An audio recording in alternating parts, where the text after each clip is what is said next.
रैलियां, पदयात्रा राजस्थान में निकलती रहे,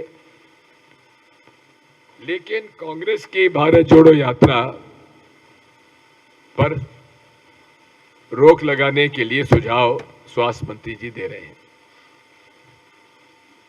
स्वाभाविक है कि उससे ये साफ नजर आता है कि भारतीय जनता पार्टी और राष्ट्रीय स्वयंसेवक संघ घबराए हुए हैं।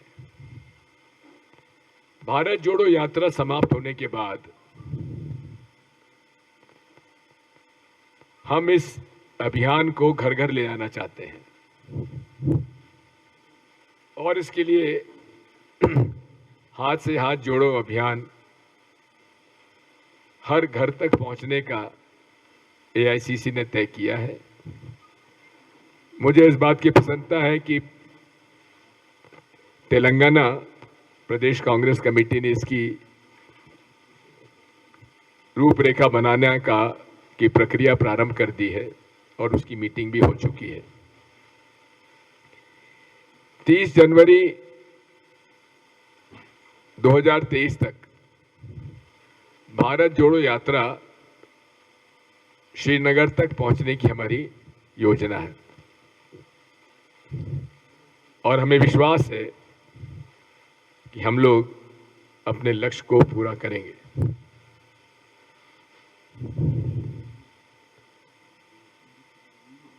तेलंगाना राज्य बिना कांग्रेस के समर्थन के बन नहीं सकता था। तेलंगाना राज्य को बनाने का यदि श्रेय किसी को जाता है तो कांग्रेस पार्टी को जाता है कि जिन्होंने कि 2004 के चुनाव में वादा किया था और वो 2013-14 में पूरा किया।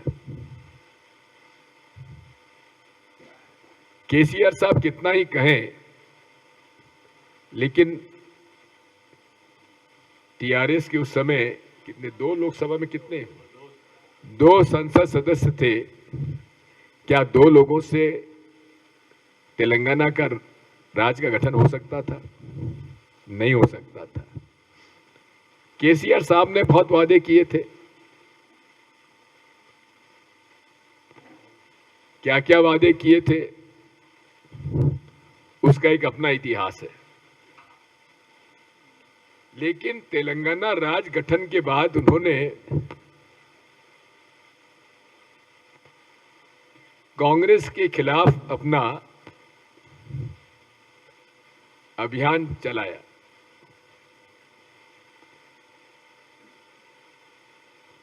इससे बड़ा प्रमाण अनग्रेटफुलनेस का और क्या हो सकता है। कांग्रेस के लोगों को खरीदा जा रहा है, उन्हें धमकाया जा रहा है और भारतीय जनता पार्टी जिस प्रकार से लोगों को खरीद फरोख्त करके धमकाकर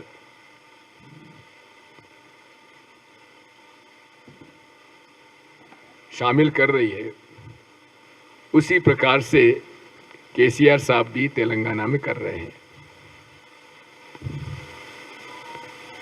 पूरे प्रदेश में परिवार राज चला हुआ है। भ्रष्टाचार के रिकॉर्ड तोड़ जा रहे हैं। ये भी एक बात समझ में नहीं आती कि केसीआर साहब के टीआरएस अब वो बीआरएस हो गया है। बीआरएस और बीजेपी के क्या संबंध है? जितने भी कानून आते हैं, पूर्व टीआरएस और अब की बीआरएस उनका समर्थन क्यों करती है? भाजपा का फ्लोर पे उनका समर्थन और बाहर नूरा कुश्ती।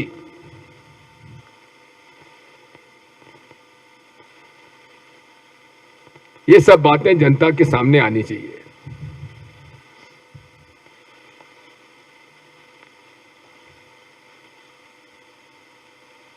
मुझे जानकारी मिली है कि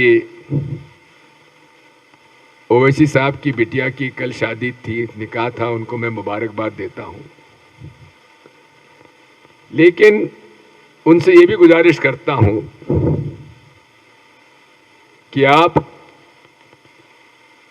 देश में जिस तरह से भारतीय जनता पार्टी अल्पसंख्यक समुदाय को परेशान कर रही है, झूठे आरोप में बंद किए जा रहे हैं, मकान तोड़े जा रहे हैं, बुलडोजर चलाए जा रहे हैं, उनके मकानों पर लिंचिंग की जा रही है, उन पर आप चुप रहते हैं और भाजपा को जिताने के लिए आप उन सीटों पर चुनाव लड़वाते हैं जहां की आपका कोई अस्तित्व नहीं है, केवल भारतीय जनता पार्टी को जिताने के लिए। ये मत करिए।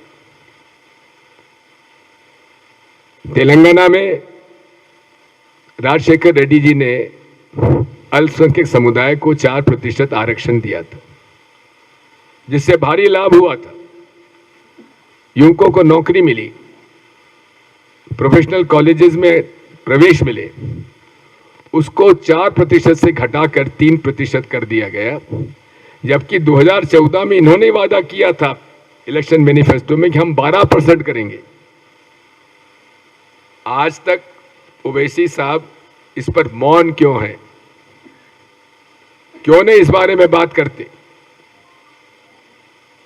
क्यों केसीआर साहब की आप वो मदद करते हैं जब वो वादे आपके नहीं निभा रहे हैं? क्योंकि उनको भी अपनी दुकान चलानी है। कांग्रेस वो पार्टी है जिसने कभी ना भाजपा से समझौता किया है, ना कभी धार्मिक उन्माद फैलाने वाले संगठनों से कभी समझौता किया है। हम लोग गांधीवादी विचारधारा के लोग हैं। प्रेम सद्भाव के साथ इस भारत के संस्कार और संस्कृति का पालन करते हुए पूरे विश्व को एक परिवार मानते हैं और उसी के लिए हम लोगों ने भारत जोड़ो यात्रा प्रारंभ की है। साथियों, राजनीति में महत्वाकांक्षाएं होना स्वाभाविक है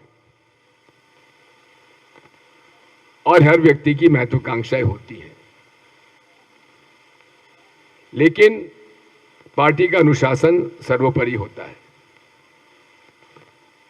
मैं सभी कांग्रेस जनों को और विशेषकर बड़े जितने सीनियर लीडर्स हैं कांग्रेस पार्टी के, उनसे हाथ जोड़कर यही प्रार्थना करूंगा कि वे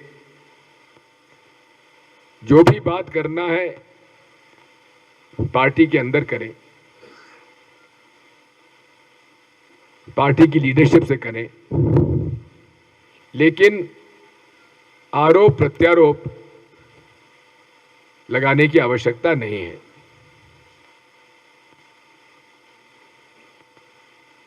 इस मामले में कांग्रेस की लीडरशिप ने साफ तय किया है कि इसकी पुनरावृत्ति नहीं होना चाहिए। अगर हुआ तो चाहे कितना ही बड़ा कोई नेता क्यों ना हो, उन पर कार्रवाई की जाएगी। साथियों, मैं कल सभी से मिला हूं और स्वाभाविक है कई शिकायतें हो सकती हैं। मैंने सबको सुना है, सबसे बातचीत की है और इसका हल निकालेंगे। तेलंगाना में भाजपा के खिलाफ और टीआरएस के और टीआरएस उब्लिक बीआरएस के खिलाफ माहौल है, एंटी इनकम्बेंसी है, लेकिन कांग्रेस पार्टी को सामूहिक रूप से एकजुट होकर इस पूरे अभियान में जुटना पड़ेगा।